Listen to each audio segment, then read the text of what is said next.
So you want to know a bit more about this OBSBOT Tail Air camera. Well, I've seen some glowing reviews on YouTube about this, and if I'm honest, this is the one that I've been struggling a bit with. It's nothing personal, but that's the truth. Can I just back up a minute first of all and explain that OBSBOT very kindly sent me through 2 of these Tail Air cameras, this one and the one back there, and they also sent me this Tiny 2 to do reviews on. They aren't paying me for these, and they haven't influenced the videos in any way. And it took me a while to figure these out and connect them up how I wanted them so that I could get 3 different camera feeds coming into Zoom or somewhere. I've gone through Ecamm Live in order to do that, and I show you how to set all that up and use a Stream Deck to control them in the first video that I made, which I'll link to at the end. Then I figured I'd do a review on the Tiny 2, and man was I impressed with the image quality.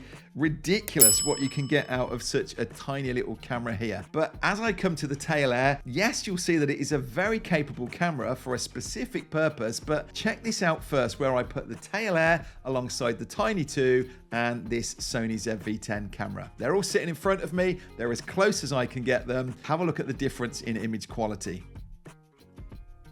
So I can't really recommend this Tail Air as a main camera. The Tiny 2 gave me a much superior image. But with that said, I do really like this camera, and I will be keeping it in my studio setup for a very unique feature. While that Tiny 2 is very much a webcam, it plugs in via USB, it instantly works, but it's not designed to go further than that. This Tail Air doesn't even need cameras. I can connect it over Wi-Fi, it can run for 2 hours on battery, or I can purchase a USB to Ethernet adapter from OBSBOT and connect it over Ethernet. So in my case, I've got Ethernet sockets plugged around my office. I just need to take this camera, plug it into the wall into one of those sockets that then goes back to my router or to a switch, and as long as it's on the same Wi-Fi, it'll pop up as a network camera without any fuss. It really is easy to connect these things together. I'm going to walk you through that setup because that's exactly how I'm going to be using it here. Yeah, I want to show you the best that I can get out of this. But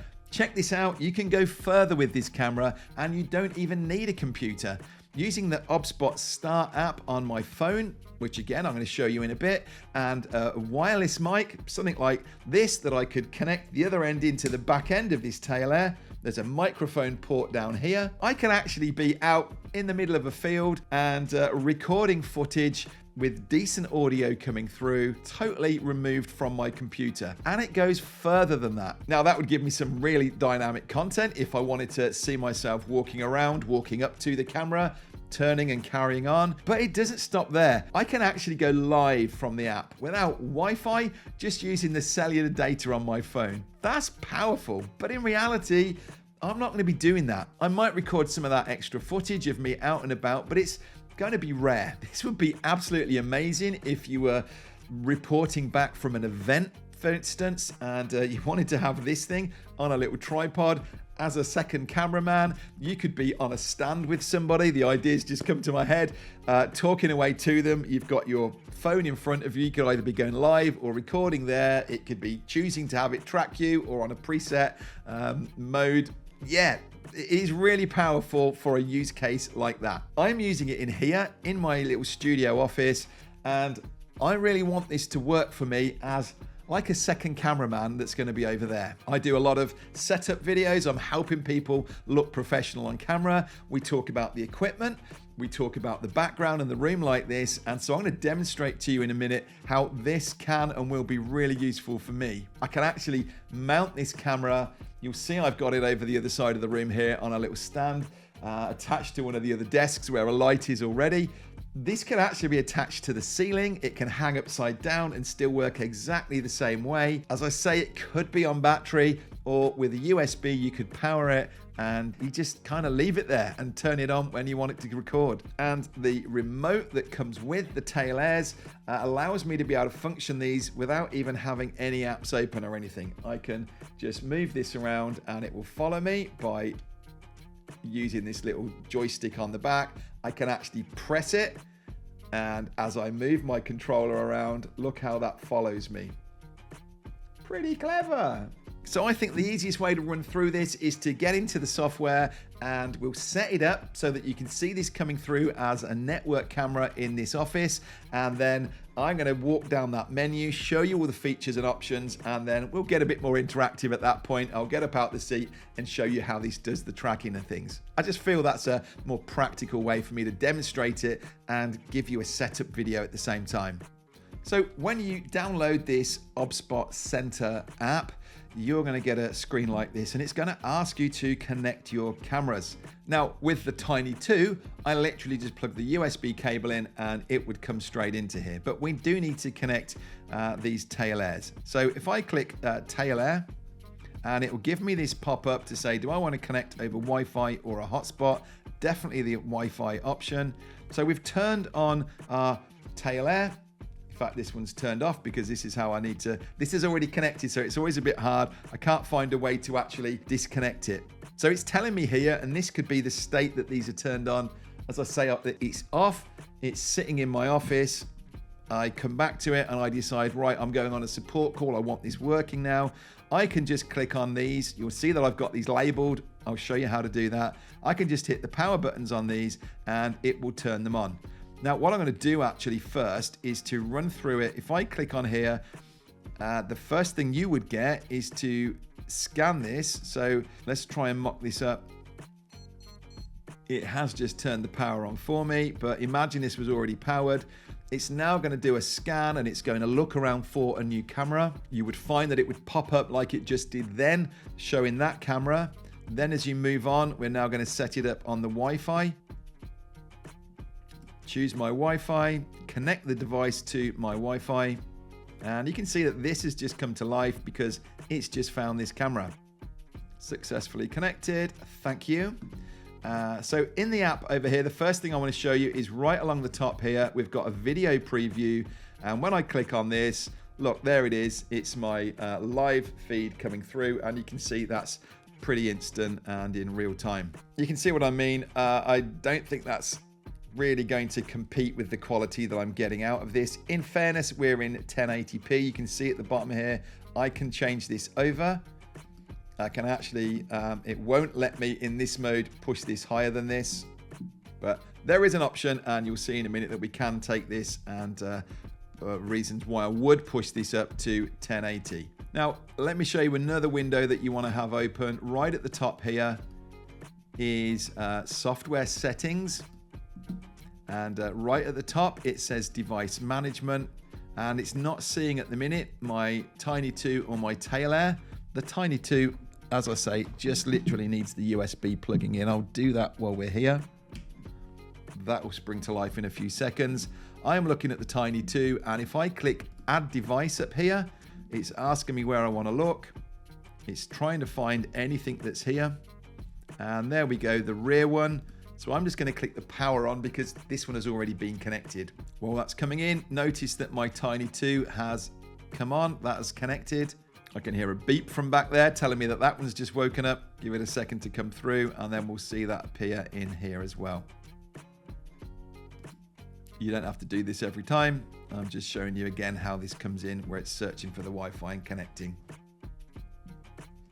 And then we go, I've got my 3 cameras in, and I can use this little pencil symbol here, and I can change and rename these. So I want to take this little, we'll use this, we'll give it a play. So on this video preview, I can either select one or all of the attached cameras, and you can see that they're going there, although this one's gone to sleep. I don't know why this is doing this. This 4th one shouldn't be there. This is in this window here, but it seems to have just cached and stuck there. But ignore that 4th one. It isn't actually live, but the other 3 you can see are all live and seeing me move. Now, I'm just going to go back and change this over. I'm going to select my little Tiny because we're about to just go and pop this in its home, the other side of the office.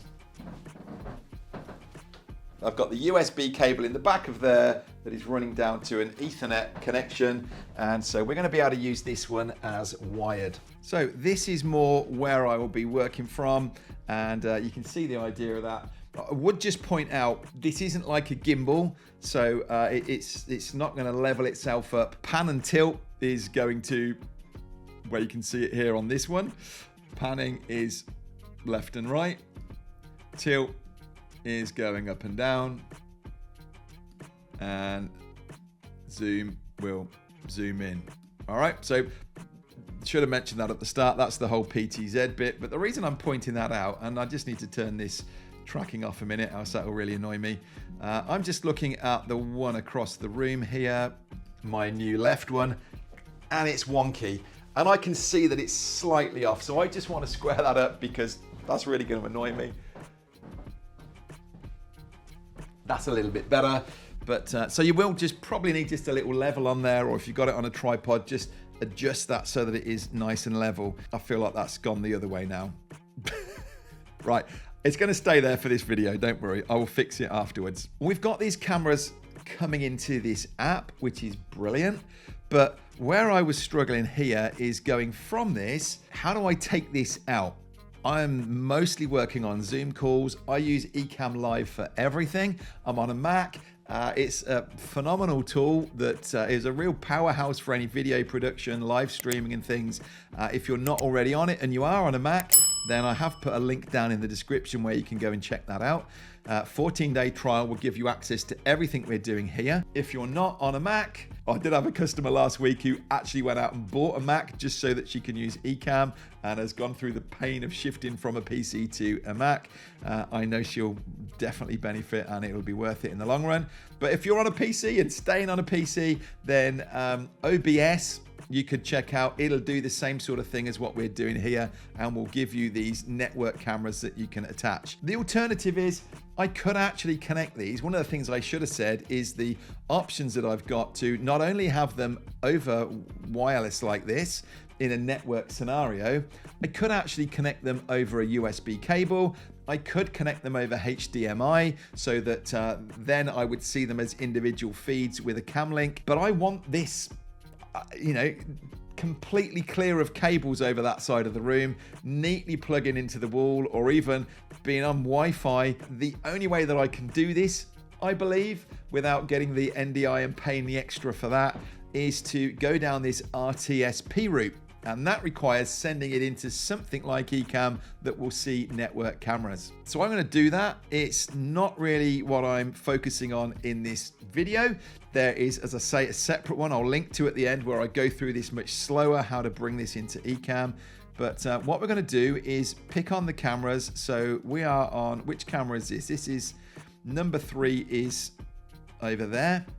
I'll come through all of these extra bits in a second, but the first thing I need to do is to come over here and click on, so we're in the more, and under media settings, I want to come down here to RTSP and I want to set this to 4K. I can set 4K on a wired connection. I'm not getting 4K in a stable way when I'm over the wireless connection that I've got behind me here. And why do I want 4K? It doesn't mean that as I'm zooming in on this, everything's going to be 4K so that I can stream out in 4K. But as you look at that wide picture there, when I want to be able to zoom in on myself and just see me sitting at my desk, we're cropping in on this original video in here. Oh, it saw me and it started to take in. It has gesture controls. And actually, let's give it a try and see how that works to zoom in. Is it going to let me? Yeah. So as that zooms in, it's a digital zoom. It means that it's actually just cropped into a section of this video rather than zooming with the lens. So what that, you know, I'm saying 4K, that's going to mean at the minute, this is cropped in on 1080p. If I change this up to 4K, then we're cropping in on 4K. We can still go into a quarter of the screen size and we're going to get ourselves still a 1080 resolution. Now I need to turn that off because that's annoying me. I'm sure it's driving you mad. So let's just turn off that track in a second there. So we were in more and we changed under media settings first, RTSP to 4K, and then I tick RTSP mode. Now, what you're going to see, if I just change this over, I'll cancel, I'll go back to this preview here first of all. When I put this into RTSP mode, it's going to take away my screen preview. So the left one has just gone. We've still got the back one because we haven't changed that yet. Now I'm going to come over to the back one. I'm going to do the same thing on here. And so This is wireless at the minute. I am definitely going to change it up. So this is in here at 1080, but when I tick up here now, this one is also going into RTSP mode, and over it goes. So my left one now has an option to say wired. So this is how this is connected, wired rather than Wi-Fi into the app. There's kind of little point me having this preview open now. The app itself will still work it, but because I'm using 𝗙𝗙𝗦𝗢𝗙, there's the ability in here to let me bring this camera in. Let me just open up 𝗙𝗙𝗦𝗢𝗙. Under cameras, I can say manage network cameras, and I've already brought these in, but you would click plus on here, choose a name for it, choose a URL, and your URL comes from this software settings section. So my left one here that is wired, I click on it, the 3 dots, and it says, I don't want the wireless network, I want the wired one. I can copy that, and that would get pasted in here. I can then test the camera. Oh, sorry, I didn't put that in properly. We're on the left one here. I can test the camera, and down there you can see that it has brought it in, it's connected it into 𝗙𝗙𝗙. So I can update that, and I've got exactly the same thing for the rear one. I can test that camera, that's coming in, so I can update that one as well. So 𝗙𝗙𝗦𝗢𝗙 is now seeing all of these cameras individually. So this is the camera switcher in 𝗙𝗙𝗦𝗢𝗙. Forgive me if you're not on 𝗙𝗙𝗦𝗢𝗙 or this is new to you. We've got a complete playlist all about 𝗙𝗙𝗦𝗢𝗙. We've got extra training that you can do. It really is the way to go. If you're going to invest in equipment like this, I really recommend using 𝗙𝗙𝗦𝗢𝗙. So I can add cameras to this, and notice because I gave it that nickname, I can say left and I can say rear. And so I've got available to me in 𝗙𝗙𝗦𝗢𝗙 4 different cameras that I can cut between. Now, even with this app closed, in 𝗙𝗙𝗦𝗢𝗙, I can be controlling these. What I've done is to set up, so you're seeing that's my 𝗙𝗙𝗦 window there. And I'm actually going to record so that you can see the feed coming through from these cameras now. But I use a Stream Deck. Again, other tutorials on this. But from this Stream Deck here, notice what happens. I can click and I can go over to my tiny camera. And you can see that on here. And what I've created on my Stream Deck, in fact, I've actually created buttons down here that is all explained in this other tutorial. And I can actually set this in. So for my Tiny 2 or my left or my rear, when I press on this, the left one, we're going to change the view here in 𝗙𝗙𝗦𝗢𝗙. I've now got a new control panel in here, so I'm able to control this camera, or I can go to the rear and I'm back over there. So this is all using the Stream Deck and 𝗙𝗙𝗦𝗢𝗙, and that's what I covered in my main video. Yeah, phenomenal. So I would definitely go with, you really want to be on 4K coming through on this RTSP mode, and you could bring that into a network camera. I could now go out into zoom from 𝗙𝗙𝗦𝗢𝗙, and I can just jump between these 3 cameras. So let's have a play with this. I'll leave this switcher up so that we can see the different cameras on the screen there. Now I think we need to just run through this software and explain to you what you can do with these cameras. This first one is, check I got it in the right order, that's my Tiny 2, so we're not looking at that in this video. You can watch that review. We come onto the console here, so I can actually record over there in those cameras if I wanted to, and I believe it's this control.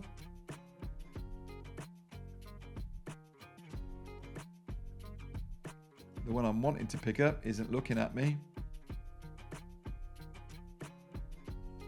There it goes.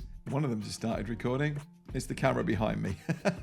Same thing. So with a little gesture like that,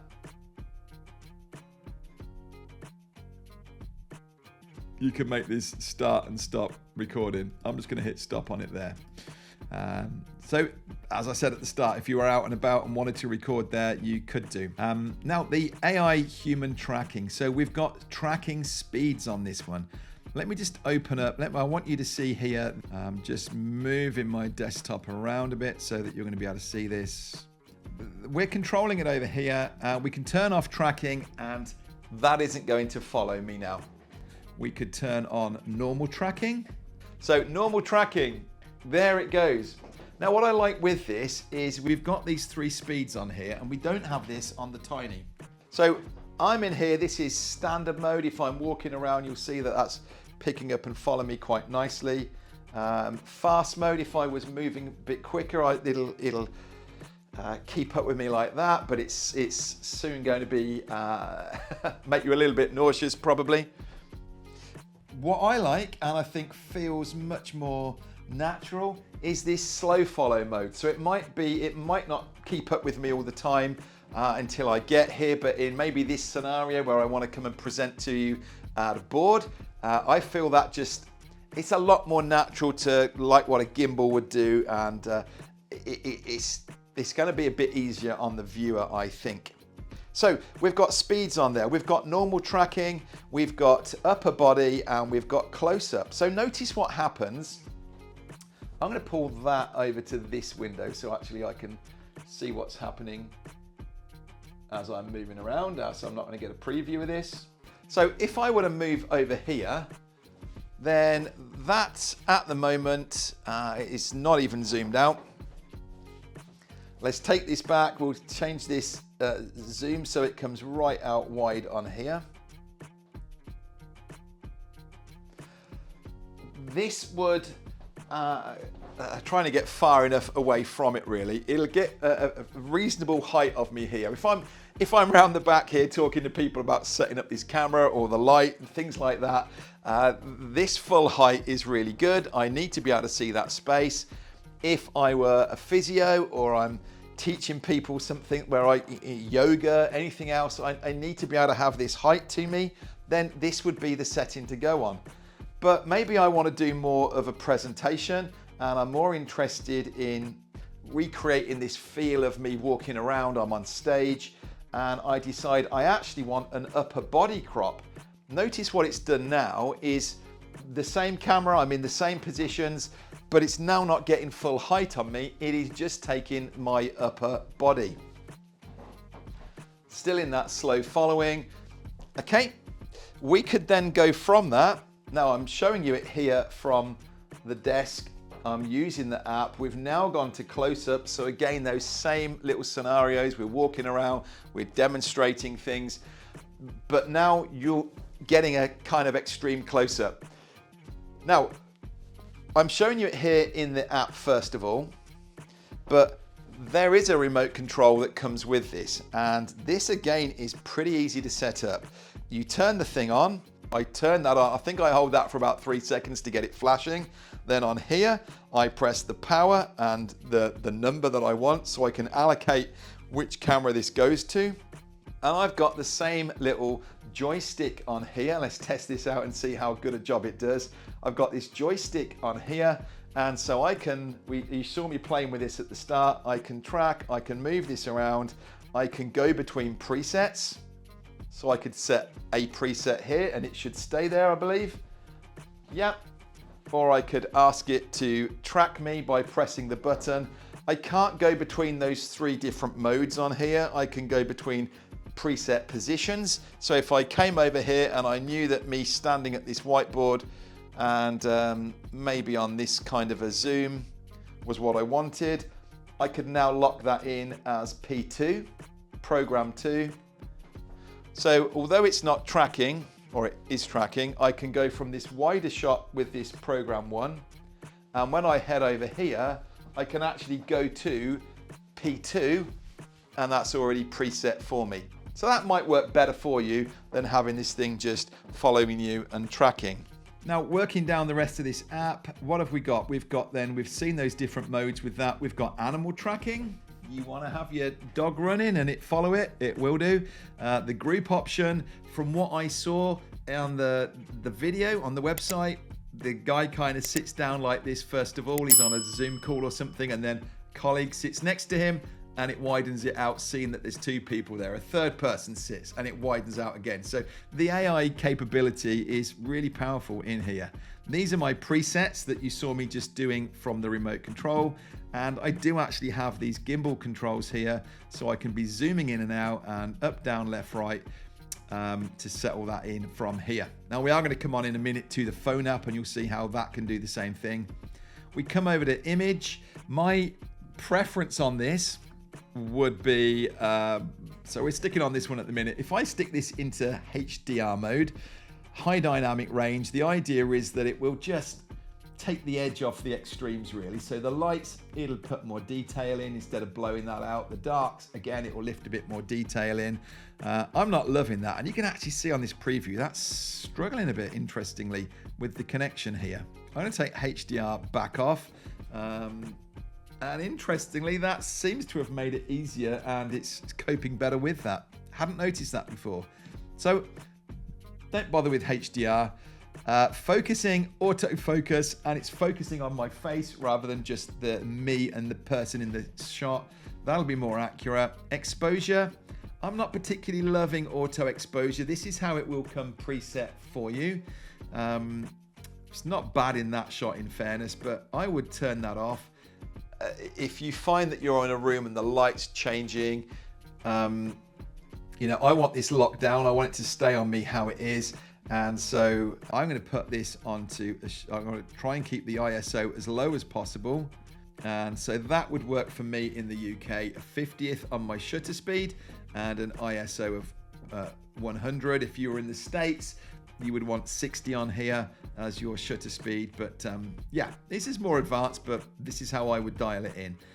White balance, again, you can set this to auto. What happens when I go to auto? Yeah, it's a little bit bluer in there.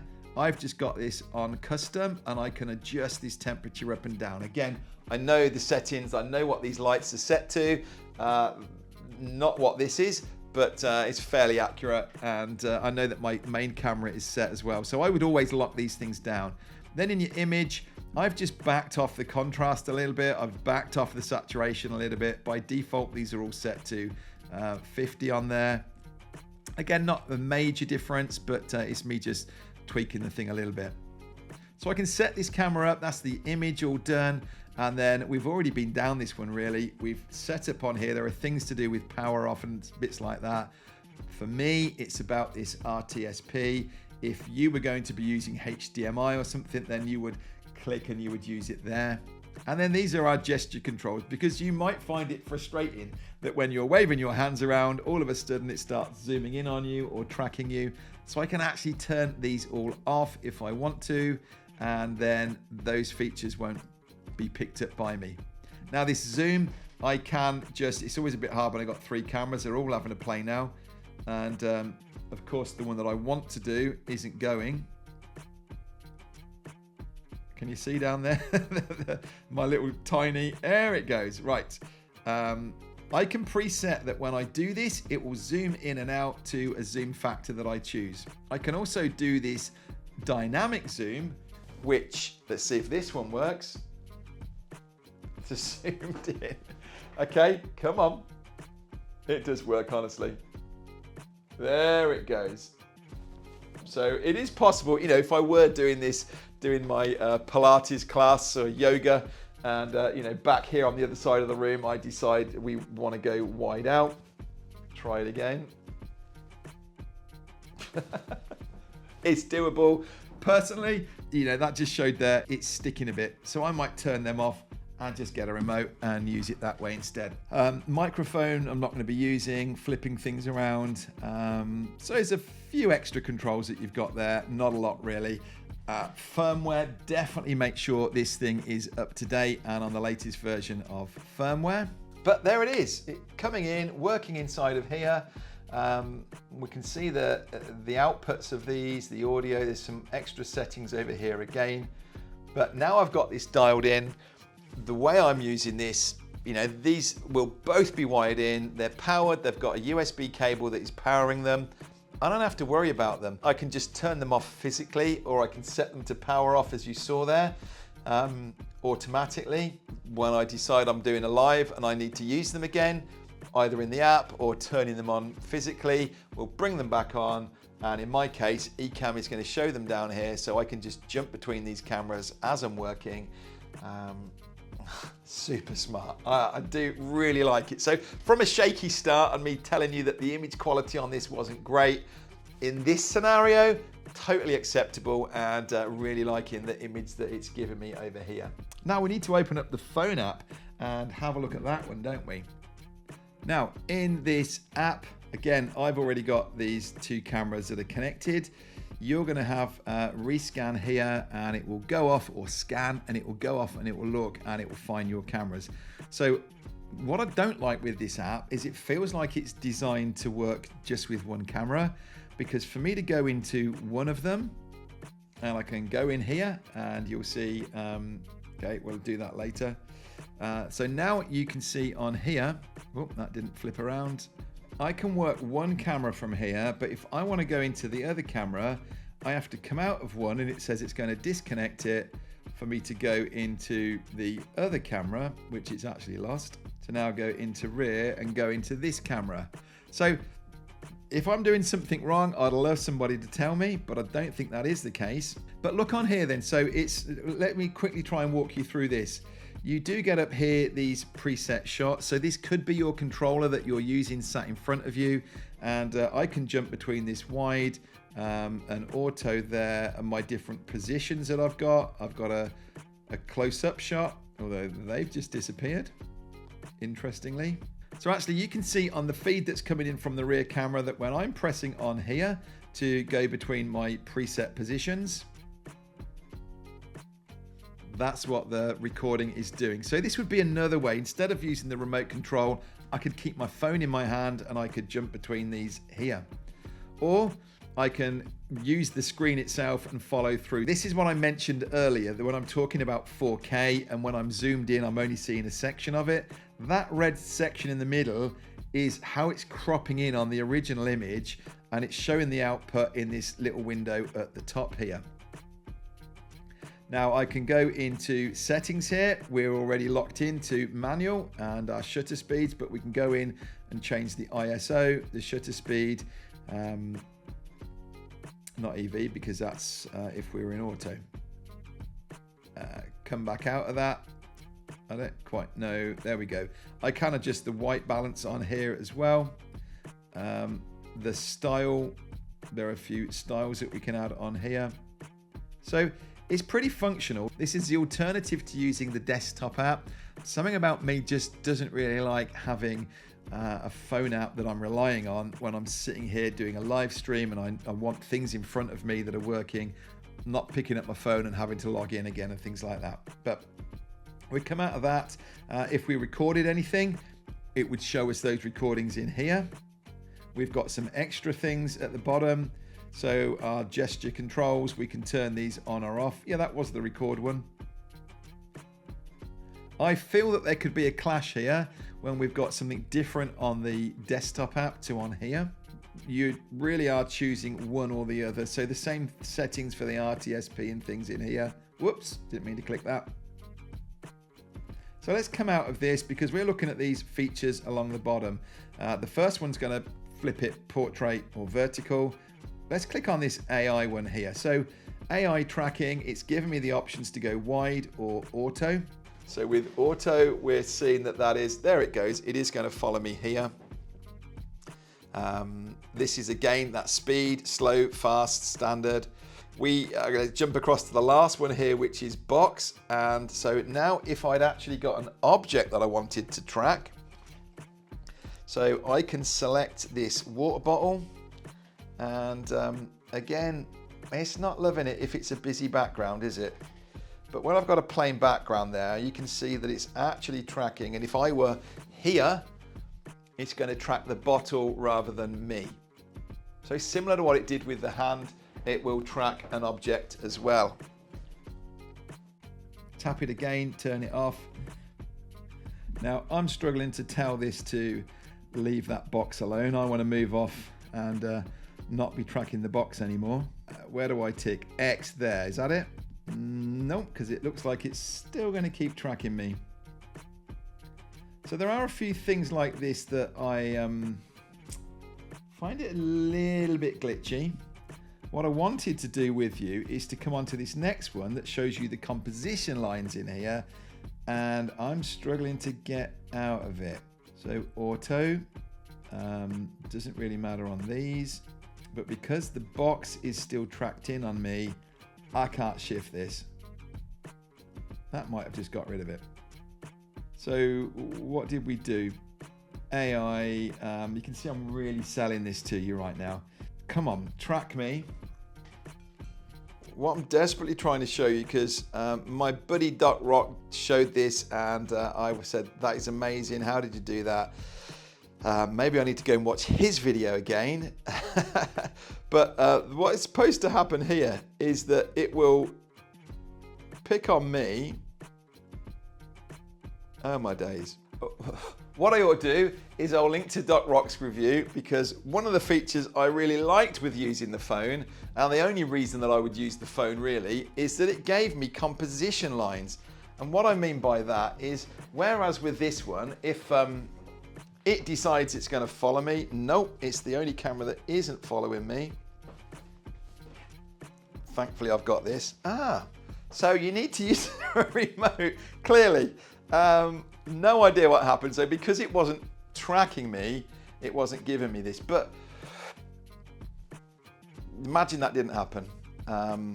So here I am, and normally when it's tracking me, or certainly if I were closer to it, quite often, and of course it isn't going to do it now, it sort of puts my head in the center of the frame. What I can do with this is I can say, keep my head nearer the top. Whereas if I were down here, it's going to put me more in the middle. So I really like that this is then telling it, no, keep my head a bit higher in the frame. And I can either set this to push me to the side. So again, you know, if I know that wrong side. If I know that I've got this space here that I want to be working in, then I can tell it to put me that side. Or this face framing, what that will do is if I'm looking this way, it's going to put the space in front of me. And in theory, although not a lot else has worked, yes, as I look this way, it's going to frame that way as well. So face framing you can turn on or off, or you can just set this so it will lock you. So the issue there was the tracking. I'm not quite sure how in the app I turned or should have turned that tracking on or off. Sadly, I had to come over here and turn it off with the app. And when I'm clicking on here, I can see that it puts that box around me, and now we're in tracking mode. So there's the app. Amazing. I'm going to be sticking to the desktop version. I think it's way more stable to have it here. The only benefit that I saw really by using the mobile app was that ability to do the composition. So make sure that you're in this tracking mode before you try and open it up on the app. But yeah, you can see on the app there how, you know, we could actually be recording on this, and if we were out remote and away from the office, this is how we could do it in the app. Yeah. Okay. If you're still with me and I haven't completely put you off with my review of this, let's just summarize it. So while I wouldn't particularly use this as my main camera close up, I just don't like that image quality that it's given me for that kind of detail. Of the two cameras, I would go for this Tiny 2. I think it's got beautiful quality.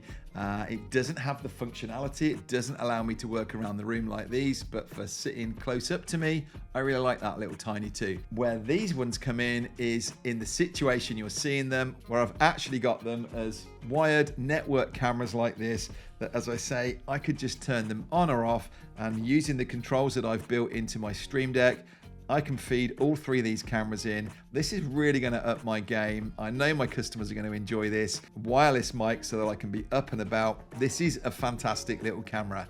You just need to know its limitations, and maybe actually in my clunky review here, it gives you a chance to see what it isn't great at as well as what it is great at. Now, I really encourage you to check out after this that setup video where I bring both of these together, feed them into Ecamm. I walk through slower the settings that you need, and I show you in detail how to set up a Stream Deck so that it does all these cool functions. I'll link to that in a minute, and I'll also link to a review of the OBSBOT Tiny 2 as well. Now, If you've enjoyed this, found it helpful, please do give us a thumbs up and leave me a comment. I do love to hear from people and I try to reply to all of your comments. If you're not a subscriber to our channel, then please hit that subscribe button and turn on notifications as well. Now, why not come over and either watch that review video of the Tiny 2 webcam or check out how we connect all these together.